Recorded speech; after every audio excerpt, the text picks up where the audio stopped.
कर्म और नियम। बुद्ध की कहानी से जीवन के अमृत। बहुत समय पहले एक छोटे गांव में एक युवा आदमी था जो अपने पिता को खोने के गहरे दुख से जूझ रहा था। उसने अपने विचारों को बुद्ध से समर्पित किया। उसके पिता की आत्मा के शांति की सुनिश्चित करने की इच्छा से भरा हुआ था। उसने अपनी चिंता और भगवान बुद्ध से मार्गदर्शन प्राप्त करने का निर्णय किया था।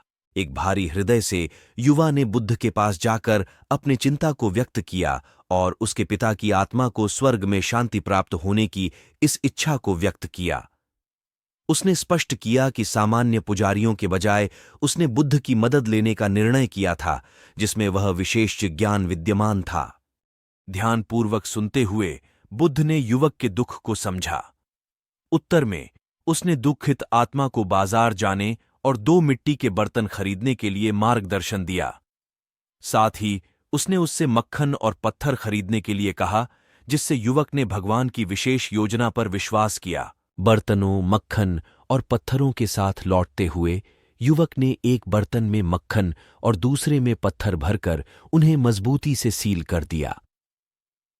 उम्मीद से भरा हुआ वातावरण था, क्योंकि युवक यह अपेक्षा कर रहा था कि बुद्ध अपने पिता के मोक्ष के लिए कैसा आध्यात्मिक क्रिया करेंगे। फिर बुद्ध ने एक पास के तालाब का हुक्म दिया, उससे कहते हुए कि उसे वहां दोनों बर्तनों को डालना है।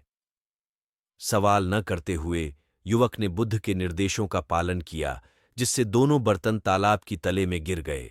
एक रहस्यमय क्षण के साथ बुद्ध ने इस क्रिया को नए तत्व के साथ सजीव किया। उसने युवक से एक मजबूत छड़ी लाने के लिए कहा और उसे उपयोग करके दोनों बर्तनों को मारने को कहा। उत्सुकता भरी हुई युवक ने बुद्ध की योजना से उसके पिता के मोक्ष को उत्कृष्ट बनाने की एक अद्वितीय घटना की उम्मीद की।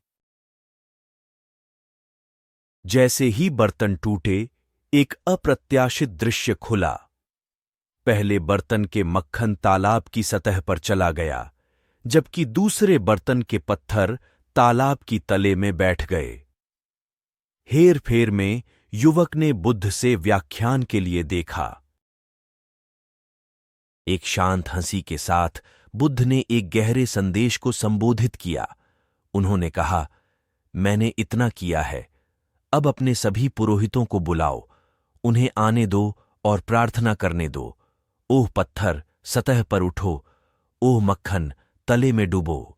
हेरफेर में युवक ने इस प्रार्थना की संभावना का प्रश्न किया। बुद्ध ने जीवन के प्राकृतिक क्रम के बारे में एक अदृश्य शक्ति के लिए विवादित प्रार्थना के पृष्ठ उभारने का बहाना बनाया। उन्होंने स्पष्ट किया कि जैसे पत्थर पानी से भारी हैं और डूबे रहने के लिए निर्धारित हैं, और मक्खन हल्का है, तैर नहीं सकता है, नीचे जाना है, वैसे ही व्यक्ति प्राकृतिक कारण और परिणाम के विश्वास के अधीन है। बुद्ध ने यह कहते हुए कि इस प्राकृतिक नियम को समझना महत्वपूर्ण है, उसने समझाया कि यदि एक व्यक्ति के कर्म भारी पत्थरों की तरह है जो गलत क्रियाएं प्रतिष्ठित करती हैं, तो वह डूबने के लिए निर्धारित है। उल्टे, यदि उनके कर्म घातक मक्खन की तरह हैं जो धर्मशीलता को प्रतिष्ठित करते हैं, तो उन्हें ऊपर जाने का निर्धारण है। एक उदार मुस्कान के साथ बुद्ध ने बताया कि एक अदृश्य शक्ति पर भरोसा करना और अपने व्यवहार और क्रियाओं को सकारात्मक रूप से बदलने के बिना इस परिणाम के नियम को समझना निरर्थक है। युवक अब बौद्धिक होकर इस सार्वकालिक सिख को समझा कि व्यक्ति के कर्मों का फल अस्तित्व के कपड़े में अंदर छिपा हुआ है, और वास्तविक आध्यात्मिक उन्नति उस धर्म और दया के साथ जीते जाने वाले जीवन में ही है।